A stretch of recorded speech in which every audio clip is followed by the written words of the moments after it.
अस्सलाम वालेकुम नाज़रीन, सिंधराजा की खबरों जो सिलसिलो जारी है। तमाम सां मदजी में खबर शिकंद आलो मदजी वेझो नऊ अमरोड में जुणेजा दल तकरार में मारिजी वियल जुणेजा बिरादरी जे 3 ॼणनि जे केस दाख़िल खां पोइ SP सिटी शिकारपुर फाज़िल शाह जे अॻुवाणी में मुख़्तलिफ़ थाणनि जी पुलिस 18 APC चैन ऐं 10 खां मथे पुलिस मोबाइलियूं साण करे नऊ अमरोड में दल बिरादरी जे घरनि ते चढ़ाई करे सर्च ऑपरेशन कई।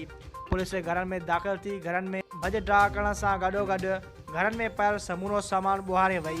पुलिस केस में मुलविस जवाबदारनि जे एवाज़ी में 5 औरतुनि खे खंभे खणी वई। औरतुनि में हिदायत खातूं, इब्रार खातूं समेत 5 औरतूं शामिल आहिनि।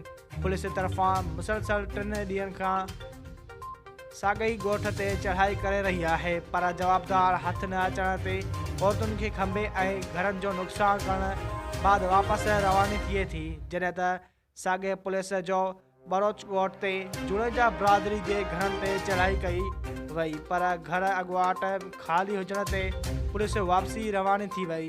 ओॾा खंभे खयल औरतुनि खे अणॼातल हंधि मुंतक़िल कयो वियो।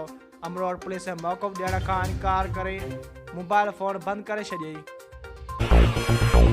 वधीक ख़बरूं ॾिसण लाइ विज़िट कंदा असांजी वेबसाइट www.sindhajraknews.com।